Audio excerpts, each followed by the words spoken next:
नमस्कार, आप देख रहे हैं सरल न्यूज़। मैं हूं आपके साथ पिंकी पांडे। इस वक्त मेरी मौजूदगी दिल्ली के जंतर मंतर पे है, जहां पर एक बार फिर जो डॉग लवर्स है वो उतरे हैं मैदान में। अगर आप सबके हाथ में पैम्पलेट्स देखेंगे, आवारा नहीं हमारा है, सेव देसी डॉग्स, ऐसे पैम्पलेट सबके हाथ में है। जब से कोर्ट का फैसला आया है स्ट्रीट डॉग्स को लेकर, लगातार सड़कों पे डॉग लवर्स कहीं ना कहीं रेस्क्यू करते नज़र आ रहे हैं डॉग्स को, और कहीं ना कहीं उस फरमान को हटाने के लिए प्रयासरत है। हम लोगों से जुड़ेंगे, बात करेंगे। क्या नाम है सर आपका? मेरा नाम आशीष है मैम। अच्छा, आप सर डॉग्स को रेस्क्यू भी करते होंगे साथ के साथ? बिल्कुल जी, रेस्क्यू भी करते हैं और जो गवर्नमेंट को काम करना चाहिए वो भी हम करते हैं। स्टरलाइजेशन का भी काम हमें करना पड़ रहा है। स्टरलाइजेशन भी करा रहे हैं? करवाना पड़ रहा है, हमारी जेब के पैसों से करवाना पड़ रहा है, जो कि गवर्नमेंट को करवाना चाहिए। अच्छा, आप कहाँ से हैं? मैं विकासपुरी दिल्ली में रहता हूँ। विकासपुरी। फरमान जब से आया है सुप्रीम कोर्ट का, तब से क्या आपके एरिया में अभी तक डॉग्स का उठना शुरू हो चुका है? नहीं, अभी उठने का तो ऐसी कोई खबर नहीं आई है मेरे पास। लेकिन जो फरमान है वो तो यही है कि उठाना है, क्योंकि मेरे जो एरिया में जो एरियाज़ अभी डिफ़ाइन किए गए हैं, ऐसा एरिया मेरे आसपास नहीं पड़ता है, तो शायद इसी वजह से नहीं आ पाया वहाँ से कुछ भी। लेकिन यहाँ पे इसलिए खड़े हैं कि जो फरमान आया है, या जो क्या कहते हैं आपने ऑर्डर दिया है, एंट्री ऑर्डर जो भी दिया है, 7 तारीख को उस पर दोबारा सुनवाई है। हम ये कहते हैं कि आप एक लॉजिकल वर्ड पे आइए, आप समझिए कुत्ता परेशानी नहीं है। कुत्ते की अगर वजह से कोई परेशानी हो रही है तो आप उसका निवारण कीजिए। अगर आप कह रहे हैं कि उससे बीमारी फैलती है तो आप वैक्सीनेशन करवाइए। अगर आपको उनके पॉपुलेशन से प्रॉब्लम है तो आप जो एनिमल बर्थ कंट्रोल है उसको ढंग से इम्प्लीमेंट कीजिए। टैक्स पेयर्स का इतना सारा पैसा शेल्टर्स को ओपन करने में, जहाँ पे दयनीय हालत हो जाएगी जानवरों की, उसके ऊपर खर्च करने से बढ़िया आप इस पे उसका 1/3 भी खर्च कर देंगे ना, तो आपके सामने जो कोएग्जिस्टेंस, वसुधैव कुटुंबकम का जो हम नारा देती है हिंदुस्तान, जो हमारी जनता देती है, वो इम्प्लीमेंट हो जाएगा। हमने दिल्ली से गिद्ध भगा दिए, हिंदुस्तान से भी गिद्ध भगा दिए, गोरैया भगा दी, अब कुत्ते भगा देंगे। धीरे धीरे सिर्फ इंसान ही बचेगा, वो भी भाग जाएगा। फिर एमसीडी ने एक नंबर भी चालू कर दिया है, यदि सड़कों पे कुत्ते दिखते हैं तो उस नंबर पे कॉल करके कंप्लेंट की जा सकती है, और कहीं ना कहीं ये सुचारू रूप से नंबर जो है चालू भी है, और कुत्तों को उठाने का काम किया जा रहा है उस टोल फ्री नंबर के ज़रिए। ये जो नंबर आया है, इससे पहले बहुत सारे नंबर आ जाने चाहिए थे कि किसी जानवर पे क्रुएलिटी हो रही है तो इस नंबर पे कॉल करके बताएं, फटाफट हमारी टीम क्रुएलिटी पे पहुंचेगी। किसी डॉग को चोट लग गई है तो इस वाले पे कॉल कीजिए, हमारी टीम पहुंचेगी इसको सही करने के लिए। ये तो नंबर नहीं निकाले आप। अगेन कोई नंबर निकाल के ना आप ये प्रूव करना चाह रहे हैं कि आप जितनी भी पॉपुलेशन है उसके ऊपर काम नहीं करना चाह रहे, सिर्फ इंसानों पे काम करना चाहते हैं। ऐसा नहीं है। हिंदुस्तान में जो सिटीजन्स हैं वो मैं भी हूँ, आप भी हैं, और जानवर भी इसी देश के सिटीजन्स हैं, बाहर से नहीं आए। हाँ, इनके पासपोर्ट्स नहीं होंगे, ये खुद बोल नहीं पा रहे होंगे, लेकिन वो भी यहीं के सिटीजन्स हैं, यहीं के रहने वाले हैं। आपका क्या नाम है मैम? मैं एडवोकेट पुनीता हूँ।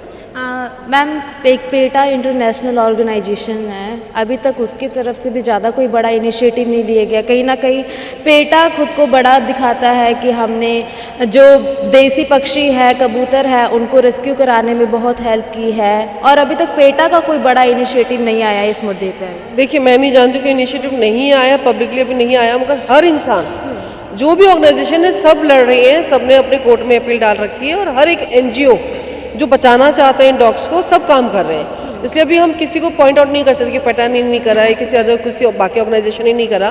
पेटा वैसे भी बहुत काम कर रहा है, मैं किसी भी ऑर्गेनाइजेशन के लिए नहीं कहूँगी, क्योंकि वो आपने देखा होगा कितने सारे जो बड़े बड़े लेवल पे हैं, not in India only, world wide वो लोग काम कर रहे हैं। और मैं पेटा को फॉलो भी कर रही हूँ, क्योंकि मैं खुद वीगन हूँ, और मैं देखा क्रूरल्टी को कहाँ उन्होंने बंद करवाने की कोशिश की है। तो पेटा इस चीज़ के ऐसा नहीं काम कर रहा होगा, क्योंकि हर जगह वो काम कर रहे हैं। अच्छा, आने वाले समय में यदि कोर्ट अपना फैसला पिछली बार की तरफ पलटती है तो अब भरोसा कर पाएंगे? बिल्कुल भरोसा कर पाएंगे। हम अपनी आवाज़ पर भरोसा कर पा रहे हैं, क्योंकि अगर हम लोग इस चीज़ के लिए आवाज़ उठा रहे हैं तो नेचुरल है, हमें कोर्ट पे भी भरोसा है कि भाई पहले भी सुना गया था, अभी भी किसी मिसअंडरस्टैंडिंग से, किसी न्यूज़ से उनको थोड़ा कन्फ्यूजन है तो सुना जाएगा। जैसे अभी आपने कहा कि शेल्टर बनने शुरू हो गए, या कहीं एक टोल फ्री नंबर आ गया है। सबसे बड़ी चीज़ है कि यूनिवर्सिटीज़ ने जो इंटरिम ऑर्डर आया 7 नवंबर का, उसको बिना जाने यूनिवर्सिटीज़ में एक जो रजिस्ट्रार है, उन्होंने अपने उसमें नोटिस निकाल दिया कि हमें अब कुत्ते हटाने हैं। उनको ये नहीं पता कि ऑर्डर में क्या है। IIT जैसे बड़े बड़े इंस्टीट्यूट्स ये काम कर रहे हैं, और 3 जगह से हमने कुत्ते उठवाने बंद करवाए, क्योंकि हमने उनको समझाया कि जो इंटरिम ऑर्डर है उसमें यह है कि पहले आपका एरिया कवर्ड होना चाहिए, पूरा फेंसिंग कंप्लीट होनी चाहिए, जिससे कि बाहर का कोई जानवर नहीं आ पाए। अब तभी तो उठाएंगे ना। और इम्पॉसिबल है। अब कैसे किसी जो जंगल में एक इंस्टीट्यूशन है, आपको पता होगा, जो भी बड़े बड़े इंस्टीट्यूट है सब जंगल में मोस्टली बहुत आइसोलेटेड जगह पे होते हैं, और वहाँ आप उसको कवर करेंगे तो पहले आपको उसके लिए फ़ंड चाहिए। चलिए मान लीजिए अगर फंड भी आ गया, आप कुत्ता हटाएंगे तो दूसरा जानवर आएगा। जैसे अभी IIT इंदौर का बताना चाहूँगी मैं, उसका केस आया मेरे पास। तो एक स्टूडेंट और एक फैकल्टी ने ये बोला कि मैम हमारे पास जगह होती ना, हम कुत्ते हटा के दिखा देते, वहाँ भालू जो होते ना, वाइल्ड बोर, वो रात को घूमते हैं और कुत्तों की वजह से एंट्री नहीं मिल रही है उनको, ये तो रात को हम लोगों को अटैक कर दे। अच्छा, अभी दिल्ली सरकार के द्वारा भी एक फरमान आया है, टीचर्स को काउंटिंग के लिए लगाया गया है कुत्तों के। दोनों चीज़ें चल रही हैं। वो बोल रहे हैं कि हमने नहीं बोला है, बट नोडल ऑफिसर टीचर्स और प्रोफेसर्स को ही बनाया जा रहा है। IIT हैदराबाद में मेरे को पता चल गया है कि एक प्रोफेसर को उन्होंने नोडल ऑफिसर अपॉइंट कर दिया है। तो मैंने कहा ठीक है, मीटिंग करेंगे, नोडल ऑफिसर को पता होना चाहिए कि इंटरिम ऑर्डर किस चीज़ का है, क्योंकि अगर आप कुत्ता पहले अपना एरिया को कवर किए बिना उठाते हैं तो that will be contempt of court.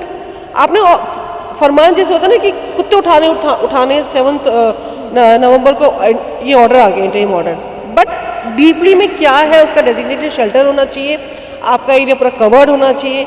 आप एरिया कवर करिए, कुत्ता निकालिए और आपको एक डेजिग्नेटेड शेल्टर में डालना है।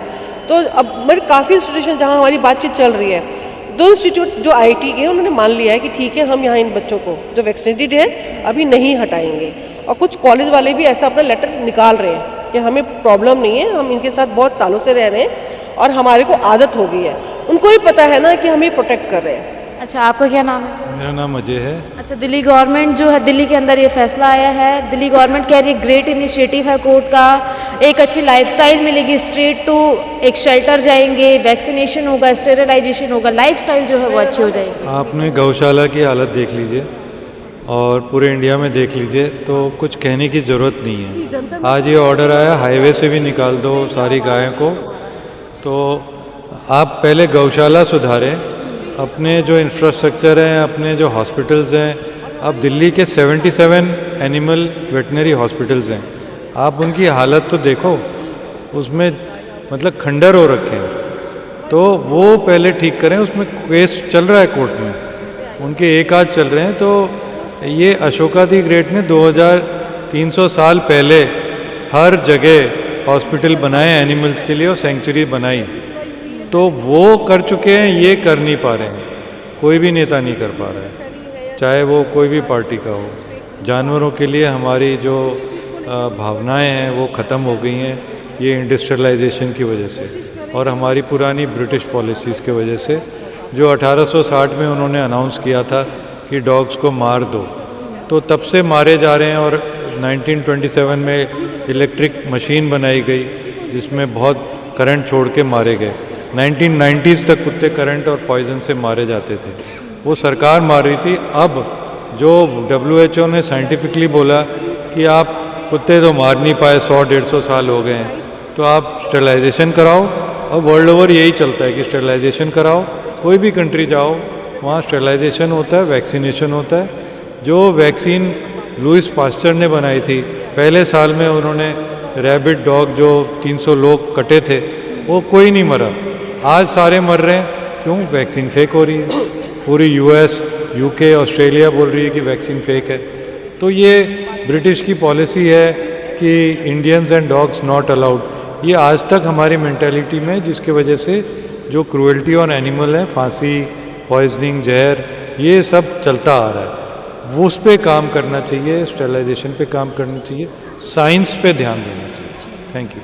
बहुत बहुत शुक्रिया। देखिए, हमारे साथ कुछ डॉग लवर्स थे जिनसे हमने बात करी सुप्रीम कोर्ट के फैसले को लेके, जो स्ट्रीट डॉग्स को लेके लिया गया है। इनका एक ही स्लोगन है, लगातार रेज कर रहे हैं, आवारा नहीं हमारा है। देखने की बात ये रहेगी सुप्रीम कोर्ट अपना वर्डिक्ट चेंज करेगी या नहीं करेगी। जब तक के लिए बने रहिए हमारे साथ। आप देख रहे हैं सरल न्यूज़, मैं हूँ आपके साथ पिंकी पांडे।